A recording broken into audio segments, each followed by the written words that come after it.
Olá você, telespectadora, olá você, telespectador da TV Cultura. A partir de agora você acompanha a edição desta terça-feira, 23 de janeiro, do Opinião Litoral. Participo analisando as notícias com você, as situações, o advogado Roberto Mohamed e o economista André Roncalha. A primeira dúvida, Mohamed, depois de todo aquele dinheiro devolvido, depois de todas aquelas prisões, dá para negar que teve corrupção na Petrobras? Boa tarde. Boa tarde, Paulo, André. Paulo, o Lula deu um... O Lula entrou na fase Silvio Santos, né? Aquela que ninguém mais se importa. Deixa ele falar bobagem, porque ele pode falar tudo. Só que não tá gagá. E se tiver, não pode ser presidente. Agora, a última dele é dizer que não houve corrupção na Petrobras, que foi um conluio dos juízes e procuradores do Paraná com o Departamento de Justiça americano, o Departamento de Estado americano. Mas isso é brincadeira. Eu acho que o Lula está querendo motivo para ser internado e interditado pela Janja, porque aí ela já assume de uma vez tudo, né, já que ela está mandando. Não dá para fazer isso. Não dá, Lula, pelo amor de Deus, não perca a mínima noção de ridículo. A grande você já perdeu, a macro, mas a micro devia manter. Porque é demais não negar isso. Eu não preciso ir para Abreu e Lima. Aqui em Santos, na entrada, aquele prédio da Petrobras, a corrupção na Petrobras estava tão institucionalizada que ela pegou os funcionários de carreira. Estavam pagando 400 mil por mês para uma empresa fazer manutenção para um prédio que não tinha sido entregue ainda. E o funcionário que falou que isso estava errado, o funcionário de carreira, foi afastado. Tá brincando, Lula? Você tem que ter senso de ridículo. O acordo da Petrobras nos Estados Unidos foi exagerado? Eu não tenho dúvida que foi. Agora, dizer que não houve corrupção... Abreu e Lima foi a maior... Não foi só Abreu e Lima. Fábrica de tintas em Minas Gerais. Sabe, a Petrobras começou a fazer coisas que era um negócio assim, escandaloso. Valdemar da Costa Neto te amava, Lula. Vamos devagar. Tem que ir devagar. Por isso que eu falo, e eu ouvi de alguns petistas dizendo, a gente tem que fazer um meia-culpa. O Haddad disse isso. Tem que fazer um meia-culpa. Enquanto não fizer, o Lula vai ficar dando esse show de horrores falando desse tipo de bobagem. Só que isso expõe a gente lá fora. Aí a gente sai do governo de um louco que transformou o Brasil num pária para um cara que ainda acha que é o cara e que não entendeu que o Obama estava brincando com ele. E a gente vai continuar sendo motivo de chacota lá fora. A gente tem que ter um mínimo eu acho que bom senso é uma coisa que não ocupa espaço na vida de qualquer ser humano, muito mais do presidente da República. Ele não pode falar uma coisa dessa, porque ele não pode negar o que aconteceu. Senão a gente vai estar reescrevendo a história. Isso sim é coisa de ditadura, que reescreve a história. A gente não pode fazer isso. Eu acho que esse governo foi eleito, como eu disse aqui várias vezes, estou votando nele porque ele é muito melhor do que essa coisa que governou o país 4 anos. O que você não pode agora é passar a mão na cabeça de todo mundo e dizer, não aconteceu nada, companheirada, vamos fazer a festa. Não é assim. Realmente não é assim. E a gente depois, se tiver chance, em um outro bloco, eu não poderia esperar jamais, porque as bobagens estão se sucedendo. De um governo de esquerda que fica preocupado em falar o tempo inteiro de direito de negro, de judeu, de negros, de índios, das mulheres, com postura antissemita.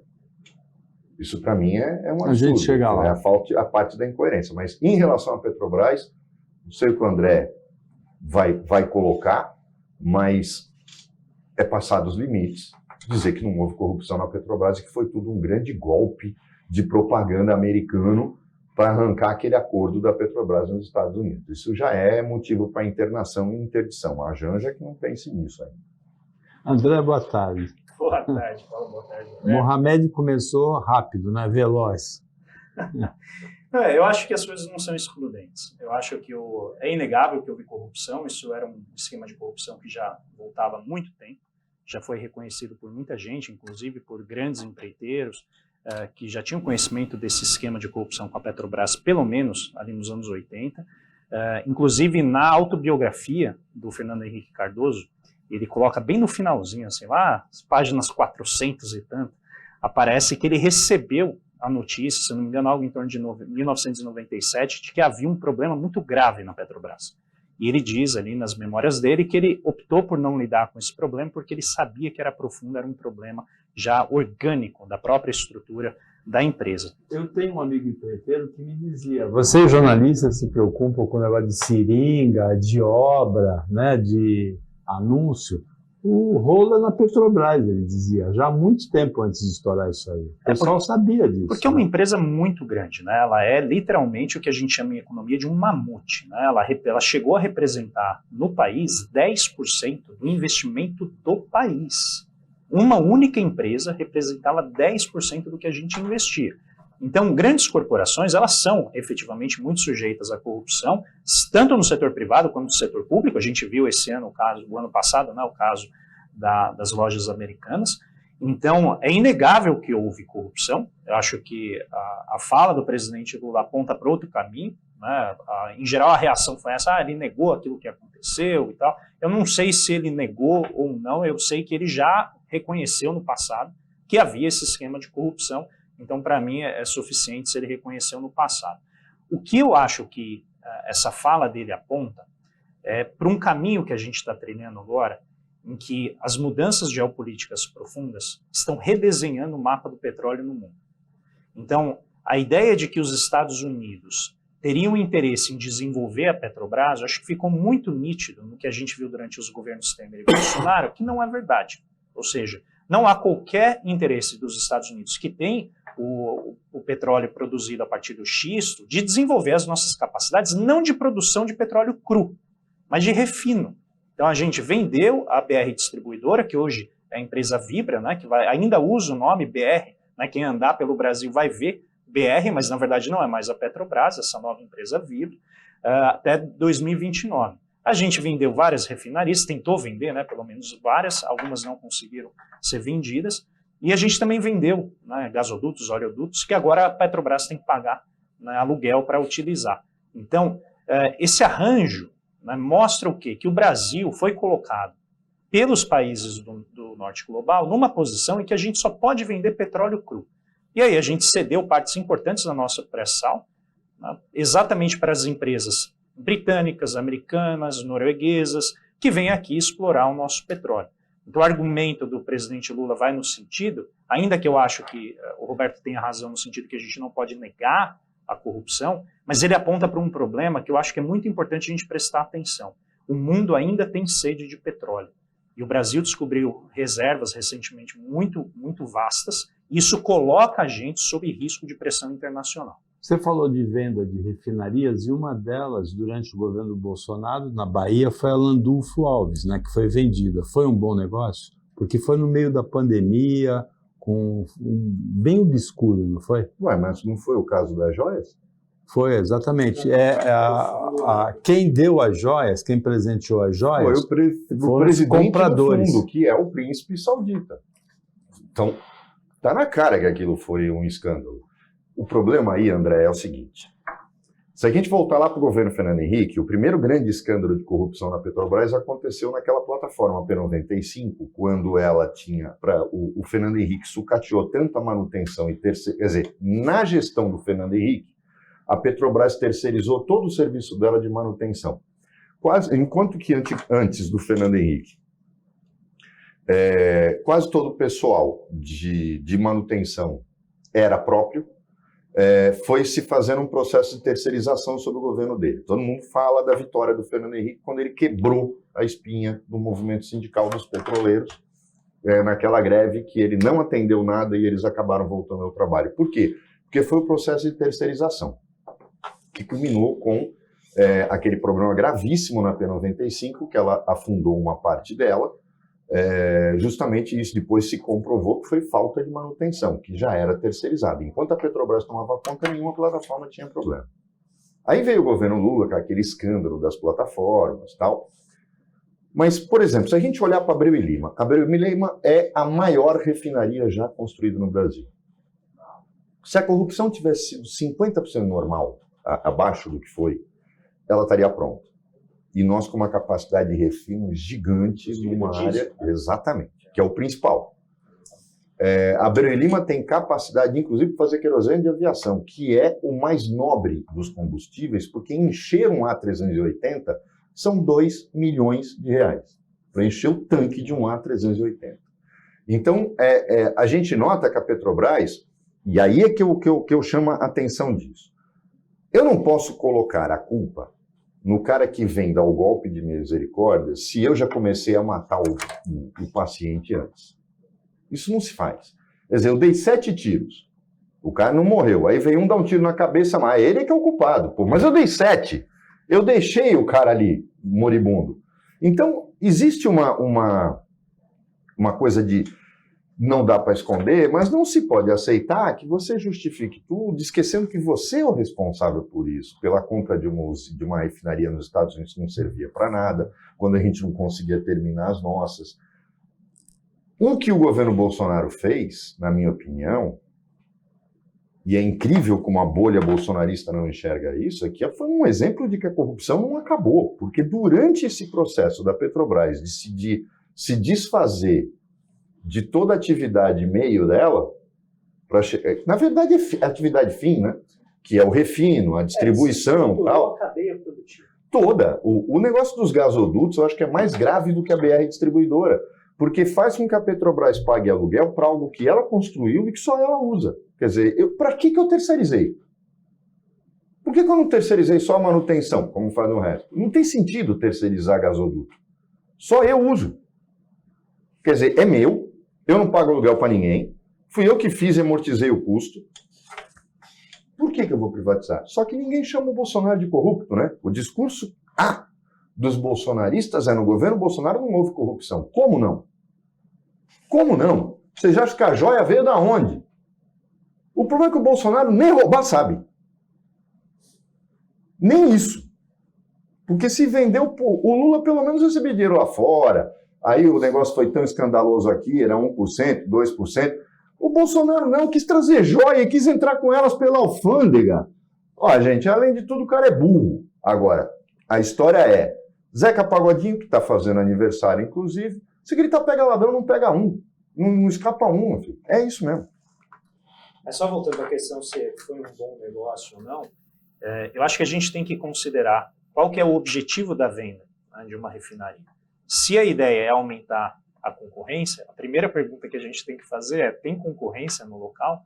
Porque as refinarias, elas são lideranças regionais. Em geral, elas são as únicas ali. Então, elas são monopólios. A gente está apenas substituindo um monopólio que é estatal, que está, como o Roberto colocou, dentro de uma cadeia produtiva, que está orientada para produzir combustível aqui para dentro do país, por uma refinaria que tem agora um interesse em maximizar o seu lucro. E não necessariamente isso, né, vai ser feito por meio de atendimento do mercado interno. E a gente viu com essas refinarias privatizadas um aumento do preço, um aumento do custo que é cobrado da população. E o engraçado é que não aumentou a produção, né? E não aumentou a produção. Então, a gente tem, evidentemente, eu acho que a pergunta se valeu a pena ou não, deve ponderar o lucro que foi detido por essas novas empresas privadas e o benefício social que foi causado. E ao que os números indicam até agora, não foi um bom negócio para a sociedade brasileira. O Se Gritar Pega Ladrão é do Bezerra da Silva. Eu fiz uma consulta aqui. Mas os originais do samba gravaram, né? Se Gritar Pega Ladrão. Eu sei que essa música, infelizmente, é o retrato do que a gente vive na política. Uma versão famosa é do general Augusto Heleno, né? Se Gritar Pega Ladrão, né? Ele falando, o general Augusto Heleno, falando, depois sentou do lado das pessoas a quem ele se referia quando ele cantou essa música. Opinião Litoral volta depois do intervalo, bem rapidinho. Fica aí com a gente.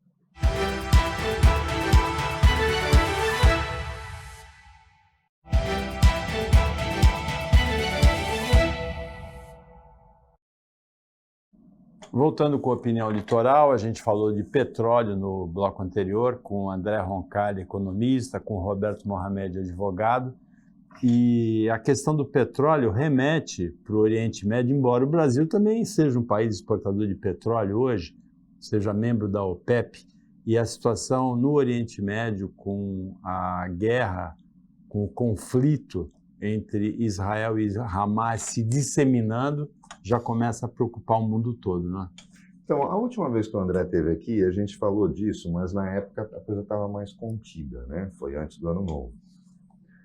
André, uma coisa que está me preocupando muito, porque a gente está falando de petróleo, e eu acho que, como você falou, a fome de petróleo ainda vai continuar por um bom tempo. Essa história de dizer que o Brasil não deve entrar na OPEP porque é campeão de fontes renováveis, isso é balela.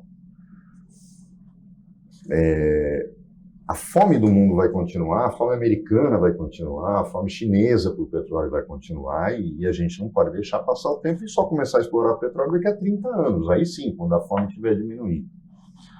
Só que o que me preocupa lá é que, por exemplo, quando nós fizemos o programa antes do Ano Novo, o conflito estava localizado, e a gente tinha acontecendo ali a guerra da Ucrânia, e este conflito e aquela bravata toda dos chineses com o Taiwan. O que me preocupa hoje é que a Europa e os Estados Unidos abandonaram a Ucrânia, deixaram ela à própria sorte, falou, o que a gente te deu de arma dá para segurar um ano de guerra aí.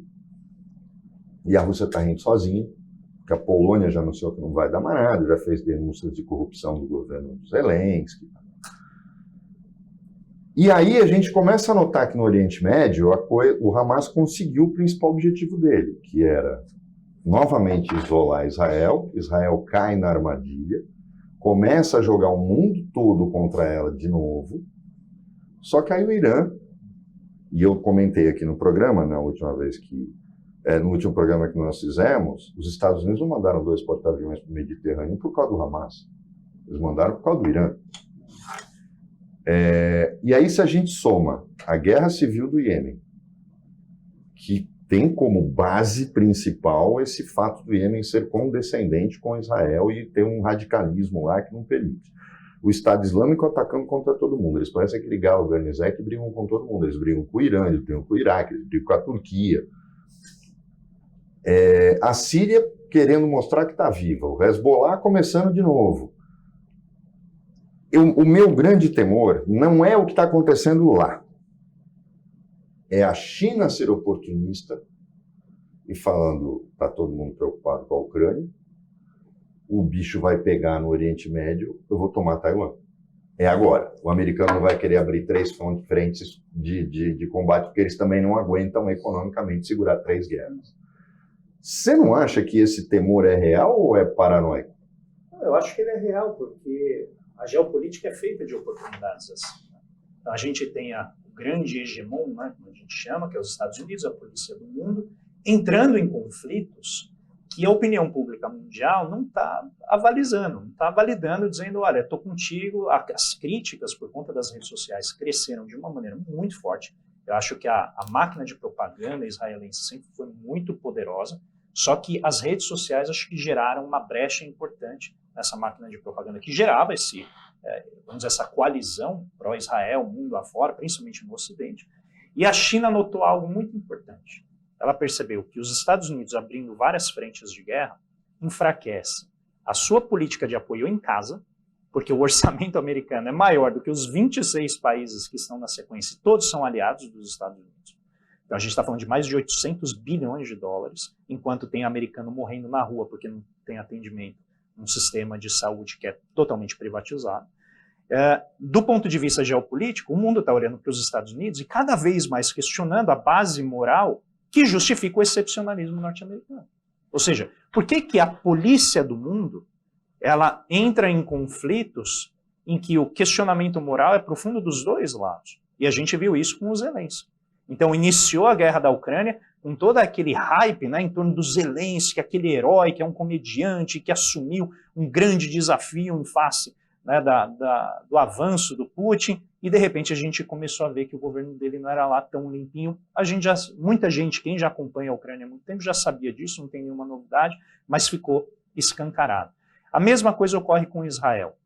Independentemente de você olhar para aquele conflito com um olhar mais pró-palestino ou no sentido da defesa do direito de existência de Israel, é absolutamente inegável que o Estado de Israel está atuando de uma maneira violenta que excede aquilo que é permitido no seu direito de sobrevivência como Estado e está atuando de maneira muito opressiva, né, sobre a pequena faixa de Gaza e também nos nos acampamentos, né, nos assentamentos em que o Estado de Israel vai, de certa maneira, validando com um exército, com força armada, a ocupação desses territórios na Cisjordânia. Então, ali, você tem razão, é o que a gente chama de um caldeirão ebulindo. E a China olhou para isso e falou assim, eu não entro em guerra. O mundo quer paz. Depois de uma pandemia, depois da guerra da Ucrânia, os Estados Unidos vão atiçando todo aquele caldeirão histórico que é o Oriente Médio, e a China chega e diz assim, olha, metade de Taiwan quer voltar para a China, porque a divisão dentro de Taiwan é muito forte. Tá? E eles estão, então, olha, eu quero, sempre defendi a China única, vou fazer isso de maneira não violenta, mas eu vou defender o meu mar, que é o Mar do Sul ali. O estreito, principalmente de Taiwan, é muito importante, e a China defende isso com unhas e dentes, e os Estados Unidos ficam toda hora provocando ali. Não, eu vou defender isso aqui, tentam colocar nas suas forças militares ali, mas a China deixa muito claro que não vai permitir isso. Só que eu acho que o chinês, né, notou, né, os últimos discursos do Xi Jinping deixam muito claro isso. A China quer paz. E eu acho que isso dá um capital para a China muito importante, porque ela está acomodando exatamente os feitos dos Estados Unidos em termos de sanções sobre a Venezuela, sobre a Rússia, sobre esses países que estão, né, lidando com essa pressão do sistema financeiro do dólar, e a China está oferecendo uma alternativa. Então, algum tempo atrás, a gente discutiu se a China teria a capacidade de oferecer um sistema financeiro à parte, um sistema de pagamentos que substituísse o dólar. E eu acho que não apenas o avanço, a regionalização desse conflito, aumenta a oportunidade para a China ganhar credibilidade junto ao resto do mundo, como pode catalisar, acelerar esse processo de oferecer uma substituição ao sistema do dólar.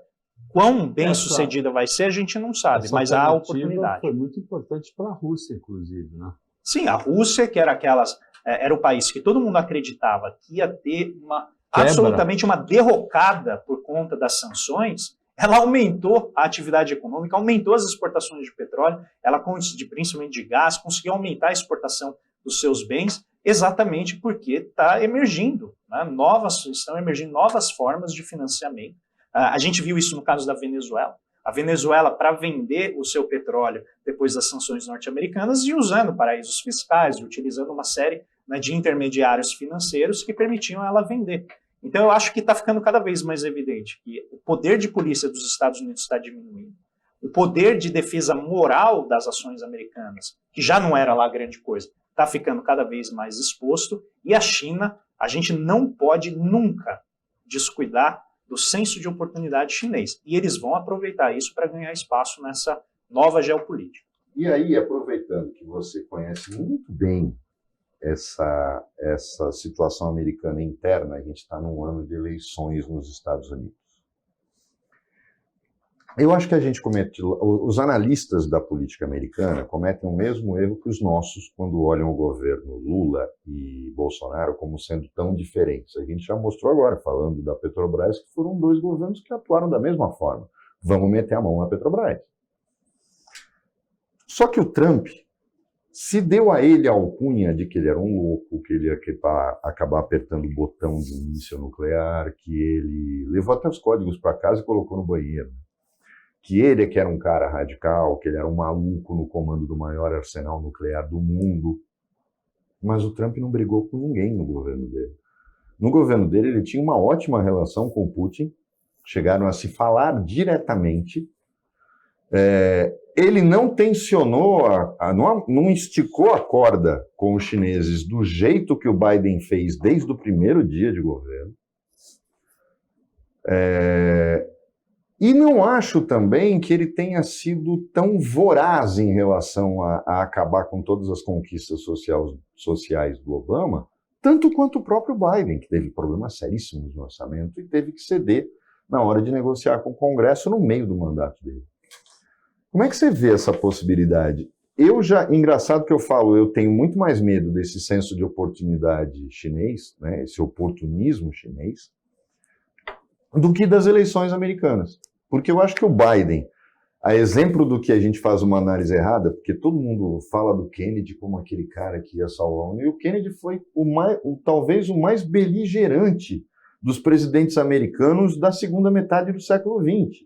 Ele atolou o pé dos americanos no Vietnã, interviu diretamente no Brasil e em outros países latino-americanos. E se faz essa imagem de que o Biden seria um cara mais pacífico. O Biden é muito mais beligerante do que o Trump. Não sei se você tem essa mesma visão e você estudou a fundo, principalmente o início do governo Biden. Como é que você está vendo isso no momento que isso tudo está acontecendo no mundo? Eu acho que é isso mesmo. O Trump não iniciou nenhuma guerra, fez de tudo para evitar o início de qualquer conflito, arranjou a saída dos Estados Unidos do Afeganistão, que levou àquele desastre, né, no primeiro ano do governo Biden, de pessoas, né, no trem de pouso do avião caindo, assim, aquela visão terrível. Eu acho que no caso da China ele tensionou bastante, mas via comercial, por meio do comércio, que era onde ele sentiu que doía mais na China, né, que era exatamente bloquear o comércio com os Estados Unidos. Mas eu acho que o Biden está tendo muita dificuldade nessas duas frentes. Primeiro, justificar que faz sentido gastar tanto dinheiro com guerras lá fora. Exatamente pelo segundo motivo, que é a percepção do americano com relação à economia. Apesar de os números, quando o economista olha, estarem ótimos, desemprego caindo, aumentando a renda média das pessoas, a gente tem, né, atividade econômica indo muito bem, taxa de juros que já começaram a cair, tudo isso indo bem, e o americano médio olha para isso e fala assim, minha vida piorou. Então tem aí uma mistura, né, de pandemia seguida por uma guerra, que aumentou muito o preço dos combustíveis, da energia, e existe esse elemento moral aí muito forte na questão. Tem uma coisa dos preços não terem voltado daquela inflação alta, né? Eles terem se mantido altos, né? É que, na verdade, a inflação ela é uma taxa de variação. Então, quando a inflação fica 0%, os preços eles mantêm o seu nível. Se mantém, né? Então, algo que uma pessoa comprava por $20 subiu para 35, a inflação pode estar 0, mas o preço não cai para 20, ele fica em 35. Esse é o fenômeno. Isso. Né? Só que os salários aumentaram também. Então, você teve ganho real de salário. Só que tem algumas questões técnicas na maneira isso lá nos Estados Unidos. Isso lá nos Estados Unidos. Então, esses elementos geram uma dificuldade grande para o governo Biden de se gabaritar para ser competitivo com o governo Trump. E eu acho que o Donald Trump ainda consegue mobilizar o efeito que a gente chama na ciência política de calcificação, no último livro do Thomas Trauman e do Felipe Nunes, acho que é a História do Abismo, algo assim, uma biografia do abismo. Né? Eles mostram essa calcificação significa o quê? Que um lado está olhando para a política apenas à luz dos seus valores e o outro lado, que é o lado mais progressista, está olhando do ponto de vista do avanço social. Quando você olha o governo Biden, do ponto de vista dos costumes, da posição tribal que os trumpistas têm, isso não mudou nada. Os governos estaduais ou as pessoas que moram em estados em que o Biden perdeu, elas esperam inflação maior e crescimento menor da economia americana. Os estados em que o Biden venceu esperam inflação menor e crescimento maior da economia. Ou seja, você polarizou de tal maneira que as próprias expectativas econômicas estão sendo afetadas pelo posicionamento político. E do outro lado, quando você vê a questão social, ela não avançou suficientemente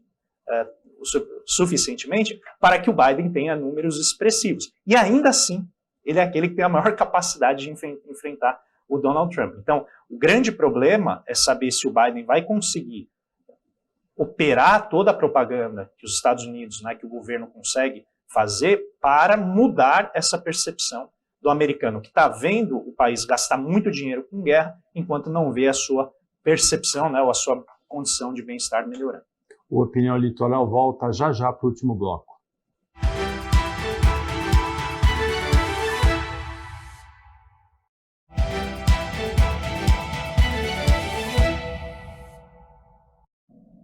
Voltando com a Opinião Litoral, esse é o último bloco desta terça-feira, com o André Roncalli, economista, com o Roberto Mohamed, advogado. No bloco anterior, a gente falou sobre a percepção do morador dos Estados Unidos em relação à economia e a consequência política desse olhar. No Brasil, Roncalli, acontece uma coisa parecida com o que você descreveu dos estados onde o Trump ganhou, dos estados onde o Biden ganhou. Os números da economia brasileira em 2023 são muito bons, mas a percepção varia de acordo com a coloração política com que esses números são olhados. Esse talvez seja o grande desafio do governo Lula em 2024, conciliar os interesses da Faria Lima por um ajuste fiscal que estabilize a dívida, enquanto a população como um Meta todo... zero. A meta zero, mas estabilizar a dívida até o fim do mandato. Né? Dizemos assim, não explodir a dívida. Essa é a grande preocupação. A estabilidade vai vir lá 2033, 2034, mas mostrar para os setores mais ricos da sociedade que ele não está brincando com a questão fiscal, que ele não é irresponsável do ponto de vista fiscal, é isso que o Haddad vem tentando fazer. Só que existe uma preocupação que é, qual que é o impacto de ajustar as contas sobre os programas sociais, sobre os investimentos em melhoria da qualidade de vida da população como um todo, que é a grande base do governo Lula. Nos estados em que o Lula perdeu, existe uma forte associação com os interesses do agronegócio, que estão diretamente ligados a toda a geração de emprego no setor de serviços, no agronegócio em si, na indústria, na agroindústria, e no restante do país em que o Lula venceu, nos estados, existe uma carência muito grande. Então eu acho que o grande desafio do governo Lula vai ser encontrar meios de aumentar o investimento, e aqui a gente pode acionar várias agências estatais, como o BNDES, a Petrobras, FINEP, que é um fundo de financiamento de pesquisa, a Embrapi, que é a Embrapa da inovação industrial, algo similar ao que é feito para a agricultura, faz-se para a inovação industrial, para tentar ativar o crescimento econômico nessas novas bases. Se o governo não conseguir fazer, por conta do ajuste fiscal dessa meta zero, que envolve cortar gasto, né, os chamados contingenciamentos, ele pode ter um problema severo num ano crucial, que é o ano de eleição municipal, em que todos os partidos, particularmente o governo federal, têm interesse em ampliar a sua influência no território nacional, principalmente via município. Não nos esqueçamos que quem investe em saúde, educação, segurança, são os municípios, junto com os estados, mas particularmente os municípios. Então, o feeling, né, a percepção da população com relação ao governo federal é muito influenciado por aquilo que ocorre na esfera local, particularmente o município. Eu acho que esse é um desafio importante que o governo Lula vai enfrentar. Então, aí a gente olha para o PT e vê o PT bombardeando o Haddad. Tem aquele neologismo, austericídio, né?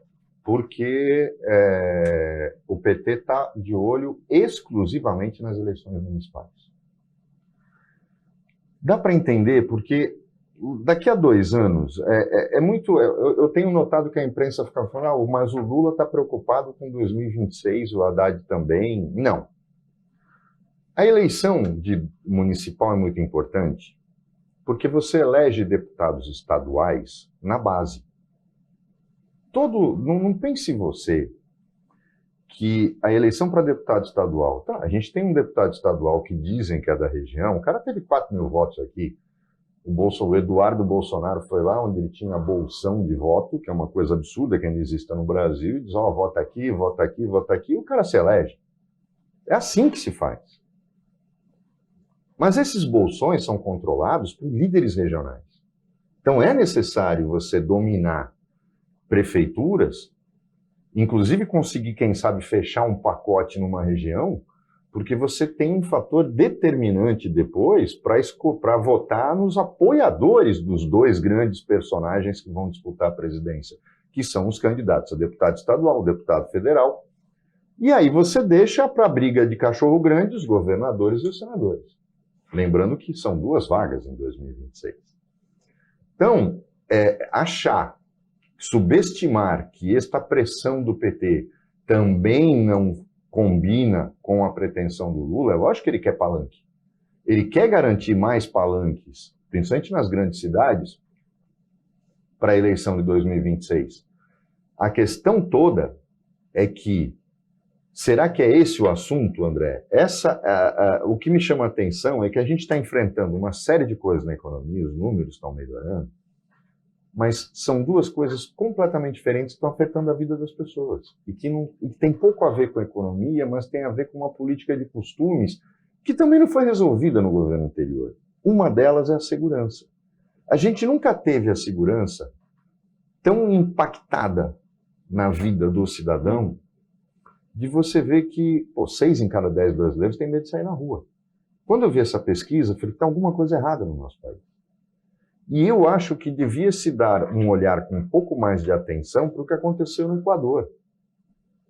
Porque a gente achar que o Equador Não, nós não temos nada a ver com eles, nem fronteira a gente tem. Não é assim. O que está acontecendo lá são os mesmos grupos criminosos que também atuam aqui via convênio internacional. E aí eu acho que começam a aparecer figuras como o Ronaldo Caiado, por exemplo, que não discute economia. Está se preparando para se viabilizar como ou candidato a presidente ou como candidato a vice do Bolsonaro, sabendo que o Bolsonaro vai usar a estratégia do Lula em 2018, de esticar a corda e depois sair fora e capitalizar os votos para o seu vice, e só falando de segurança. Um governador de estado que tem um único discurso. Um cara que era líder, que surgiu como líder da UDR, ruralista, e que só fala de segurança. Não fala de agronegócio, não fala nada disso. Até porque, e aí é que eu queria que você tentasse fazer o gancho, o governo Lula aumentou o valor do financiamento rural para o agronegócio. De um valor que nunca o Bolsonaro, em 4 anos, conseguiu disponibilizar. E aí o Bolsonaro é amigo do agro e o Lula é que é inimigo. Não dá para entender isso. Né? Bom, a segurança sempre foi o calcanhar de Aquiles da esquerda. Sempre o tema muito difícil, em que, em geral, as forças progressistas não têm um plano, vamos dizer, convincente. E eu acho que não é novidade que no governo Lula também se avance um pouco nesse sentido. Eu acho que é uma questão que envolve, como você colocou, uma dimensão internacional. O Brasil é considerado um entreposto, né, no narcotráfico internacional. O Equador roubou muito esse espaço nosso por questões bastante particulares, mas o Brasil precisaria avançar mais sobre essa questão do crime organizado, particularmente no Rio de Janeiro. Eu acho que onde as eleições municipais vão pegar fogo é no Rio de Janeiro, porque ali talvez seja o maior exemplo de colapso das forças estatais, né, a mistura das milícias, o narcotráfico com o Estado, e isso joga um desafio muito grande para o governo Lula. E eu concordo, eu acho que é algo que precisaria de uma agenda muito mais positiva, né, do que apenas identificar esses problemas. E isso, talvez essa sensação de insegurança no ambiente metropolitano, no ambiente, inclusive das pequenas cidades, com a falta de percepção de uma melhoria efetiva no bem-estar, melhoria, por exemplo, nos empregos, melhoria nos programas de auxílio à juventude, para evitar que elas se tornem mão de obra barata para o tráfico e para o crime organizado. Infelizmente, são políticas que até demoram muito tempo para elas se fazerem sentido. E a gente tem uma dificuldade grande nesse sentido. Então, por isso, esses governos que têm um discurso com seus candidatos muito focados em segurança, conseguem reforçar a calcificação, que é exatamente as forças que apoiam, em geral, as classes sociais, os grupos sociais que apoiam o Bolsonaro, tendem a ser capitalizadas por meio desse discurso. E eu não estou vendo na esquerda ninguém que ofereça uma alternativa para essa dor, se a gente pensar numa visão mais de negócios, a dor que a sociedade sente de maneira mais efetiva. Mas é interessante, Roncalha, porque o conservadorismo ele ofereceu para o eleitor, em 2018, soluções simplistas para um problema que é extremamente complexo. O Bolsonaro se notabilizou pelo símbolo da arma, né? Armar o país como se isso resolvesse. Todos os índices pioraram o tempo todo, com o Lula, com a Dilma, com o Temer, com o Bolsonaro e agora de novo com o Lula, essa sensação de insegurança é cada vez maior. Ou seja, a gente já experimentou essa falsa solução, né? E esse é o problema, mas eles ofereceram uma solução. Entendeu? Por exemplo, o discurso de desmilitarização das polícias, com o qual eu concordo perfeitamente, não oferece programaticamente uma solução. Então, a pessoa que mora nas periferias das cidades, que mora nas regiões menos cobertas pela proteção policial, é evidente que ela quer que o policial a proteja. Então, qual que é a solução? Desmilitarizar a polícia sem colocar um programa de inteligência comunitária, como Nova York fez, em que você usa o conhecimento da comunidade para defendê-la do crime, mas de maneira sistêmica, não apenas deslocando o problema para o município mais perto, ou deslocando o problema para outro estado. O que tem faltado no Brasil é a capacidade do Estado de oferecer essa alternativa. Então, a solução ruim, que ela é subótima, ela aparece e ela ganha os corações e mentes. Porque a pessoa que vê que a polícia não chega ali, ela fala, o que eu vou fazer? Eu vou comprar uma arma. Porque já que o Estado não chega aqui, eu pelo menos vou tomar a justiça nas minhas mãos. E o que a gente está vendo é policiais militares sendo sucessivamente mortos em conflitos com bandidos. E esses são pessoas que são treinadas para lidar com essa situação. E elas estão morrendo quando elas estão num período de folga, enquanto tem ainda uma parte da população que acha que vai conseguir combater o crime, né, com as suas próprias mãos.